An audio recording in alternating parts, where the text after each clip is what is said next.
D'où viennent les pénuries de médicaments? En fait, les pénuries de médicaments sont la conséquence d'un certain nombre de phénomènes qui sont cumulatifs.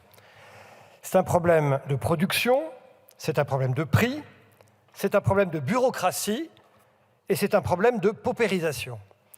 D'abord, la production. Il y a 20 ans en France, nous étions le premier producteur de médicaments en Europe. Aujourd'hui, nous sommes le 6e. Alors, on nous dit qu'on va créer des usines en France. Le 13 juin 2023, le président de la République avait parlé de relocalisation de la production en France de 50 médicaments essentiels. Je crois que nous ne sommes pas encore aux 50. Et la question qu'on doit poser, c'est est-ce que ce sont les bons qu'on fabrique en France? Est-ce que c'est normal de choisir de vieux médicaments et pas des médicaments qui sont des médicaments d'innovants? Le deuxième problème, c'est le prix. Quand on limite le prix, on crée de la pénurie. Or, le PLFSS menace l'accès aux médicaments en faisant du médicament la variable d'ajustement du budget. Je veux dire, s'il y a des prix de vente qui sont faibles et une fiscalité élevée, c'est la condition certaine de créer de la pénurie. Il faut imaginer donner de la visibilité à plusieurs années aux producteurs et leur garantir des commandes. Sans ça, nous aurons toujours des pénuries. Le troisième sujet, c'est la bureaucratie.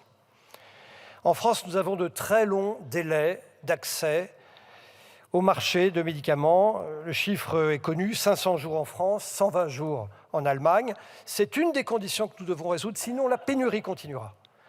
Enfin, le quatrième point, c'est la paupérisation. La France n'a pas accès à certains nouveaux médicaments. Je vais vous donner un chiffre qui fait froid dans le dos. En 2018, 92% des anticancéreux qui étaient autorisés en Europe, 92% étaient disponibles en France. L'année dernière, seulement 53% des anticancéreux disponibles, autorisés en Europe, sont disponibles en France. C'est un sujet majeur et il faut se poser cette question parce que ça ne va faire que s'amplifier avec les nouveaux médicaments innovants qui coûtent très cher. Prenez l'exemple de l'hémophilie sévère, c'est 2000 malades en France, pas beaucoup, mais une injection, pour un malade, c'est 2 millions d'euros. Si nous ne réfléchissons pas à la manière de financer cela, par des modes de financement innovants, eh bien, la pénurie va continuer aussi sur les médicaments extrêmement innovants.